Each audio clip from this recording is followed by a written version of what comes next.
Iraq's currency debate. Should the Iraqi dinar drop the zeros? Welcome to IQD to VND.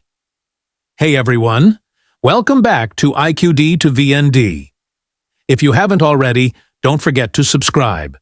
We're aiming to reach 300 subscribers by the end of March, and with your support, we can hit that goal.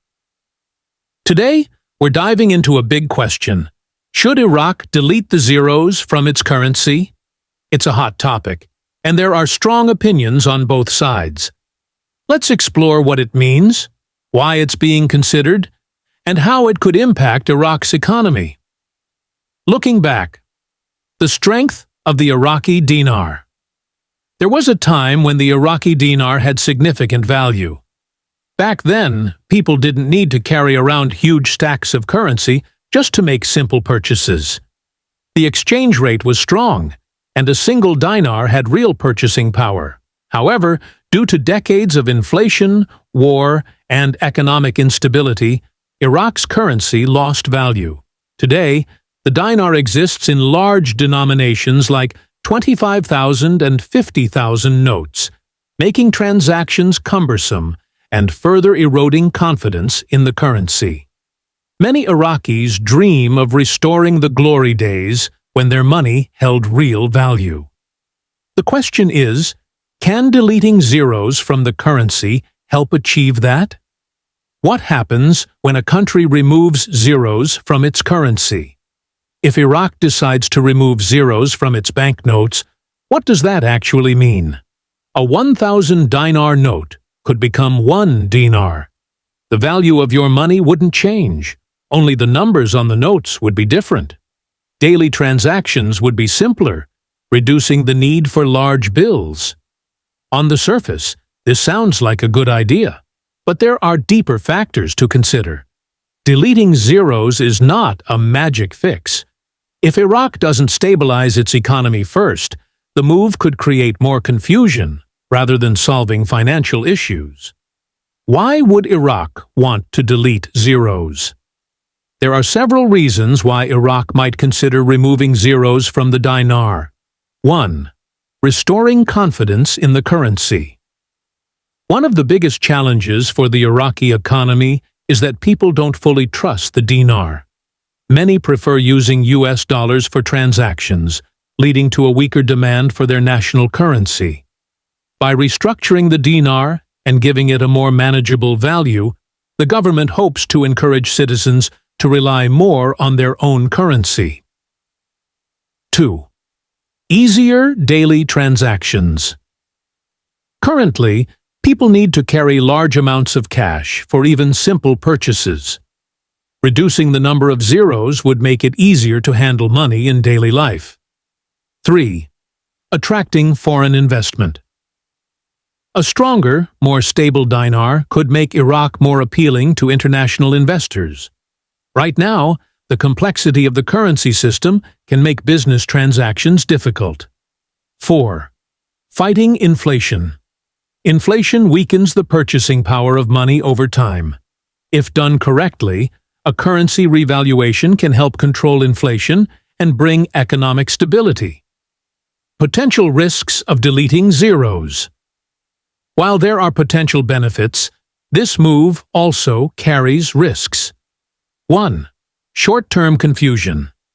If Iraq doesn't clearly explain the change to its citizens, it could lead to widespread confusion. People may not understand how much their money is worth, which could disrupt the economy. 2. Psychological impact.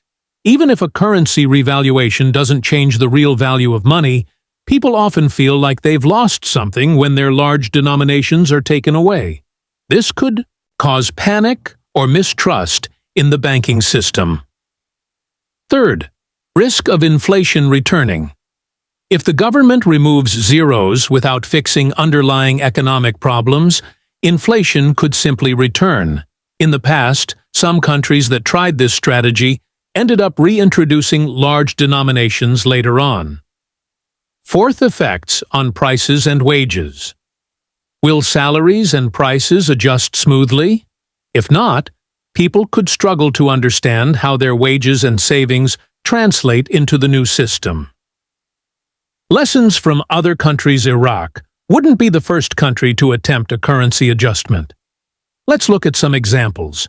Turkey, 2005, removed 6 zeros from its currency and rebranded the Turkish lira. It was successful in stabilizing the economy. Zimbabwe, 2009, removed multiple zeros, but due to continued inflation, the strategy failed, and the country eventually abandoned its currency in favor of using foreign money. Brazil, 1994, successfully restructured its currency by combining a zero removal policy with strong economic reforms. The key takeaway: deleting zeros alone won't fix an economy. Strong policies and reforms must accompany it. Will this help Iraq return to its glory days? Many people hope that removing zeros will bring back the strong economy Iraq once had. But true economic recovery will require more than just a currency change. What needs to happen first? Economic stability. Iraq must reduce inflation, control debt, and improve financial management. Clear communication. The government must educate the public on how the transition will work. Support from banks and businesses. Banks must update their systems, and businesses must adjust pricing accordingly. Final thoughts. Should Iraq delete the zeros? There's no easy answer. Deleting zeros could make the currency easier to use and increase confidence, but it won't fix deeper economic issues on its own.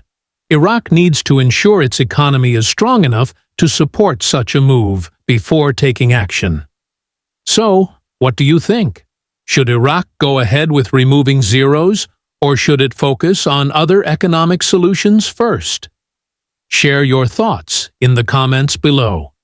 If you found this discussion interesting, give us a thumbs up and share this video with others. Don't forget to subscribe for more updates on currency, economics, and global financial trends. Thanks for watching, and see you in the next video.